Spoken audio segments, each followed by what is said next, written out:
The worlds of Final Fantasy have always invoked heart, fantasy, love, adventure, and heroism. Final Fantasy XVI is no different, giving us a new mystical world to explore. However, poor choices and art direction distract from what should have been a crowning achievement for the next era of the long-running franchise. First up, let's talk about the positive. The icons and magic are simply stunning, with some of the finest particle effects ever used in a Final Fantasy title. They went all out showcasing the power and size of the icons like Titan, Ifrit, Shiva, and others. They are rendered with unparalleled detail, capturing the essence of the elements they represent, as they leave scars and destruction across the landscape, destroying canyons, castles, and villages. A scene pretty early on is when Garuda summons a massive tornado that can be seen from every location on the map. This shows just how powerful the icons can be. All the main characters are nicely detailed, but most NPCs are very generic and are not much improved over other modern Final Fantasy titles. The terrible and disgusting chromatic aberration rears its stinking head again, along with a very irritating motion blur that can't be disabled. These problems could be easily fixed in the future with a patch, but while these should be the largest offenders, they are not.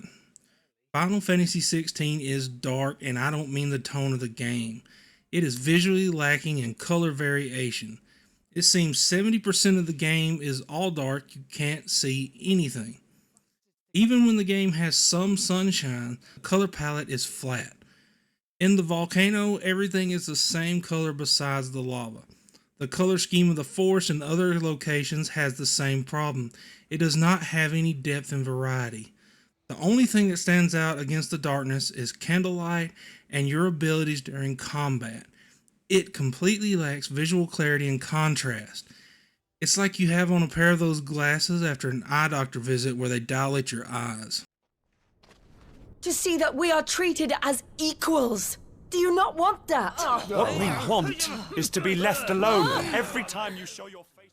Once again, Final Fantasy has an outstanding score, making its emotionally moving moments even more impactful. The music ramps up for the epic moments of combat, making even the small battles exciting and making the boss battles feel epic and unforgettable. There are times when it draws on inspiration from other games in the series, as well as Stranger Things and Mass Effect. The voice actors do a superb job of conveying emotions during heart-wrenching moments of loss and scenes of anger. Though there is a weird issue that has previously been present in Final Fantasy XII and XV, the voices are out of place, sounding disconnected from the characters themselves, and are overly compressed, losing all dynamics. Even when whispering, they sound like they're at full volume. To everybody watching, do all of us gamers out there a favor. Share this video. If reviewers don't point out the flaws and problems, we will lose what we love. So leave a like, subscribe, and comment. If it weren't for Torgal blasting those bastards to Kingdom Come, Jill would have been for it. Combat in this entry is a hit and miss. At times, it is exhilarating to dodge and land attacks with slow motion effects. However, it starts to become monotonous during basic fights while trying to level up. You end up pressing square and waiting for your special ability to charge in order to deal more damage. The biggest problem that this Devil May Cry style combat has is that it removes all the strategy from the game.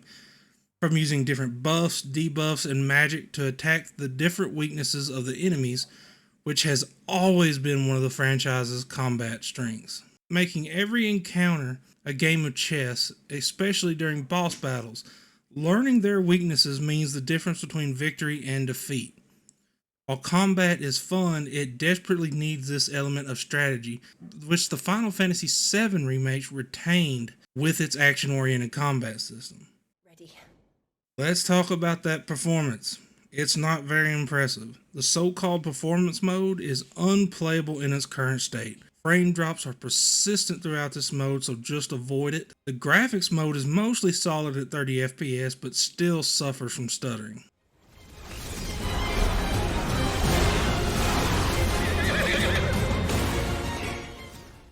The story is my favorite part of Final Fantasy XVI.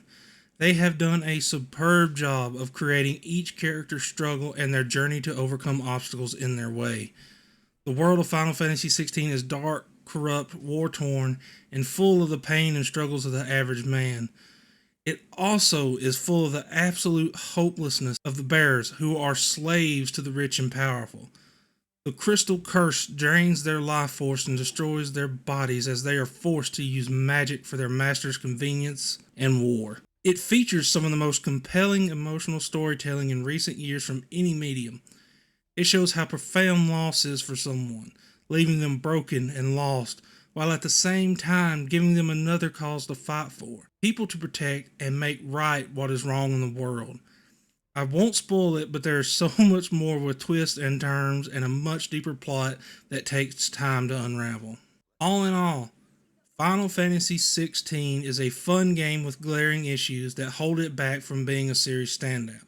However, it is worth playing if you don't mind the monochrome visuals. How this game is receiving such high scores is beyond me. It's not flawless.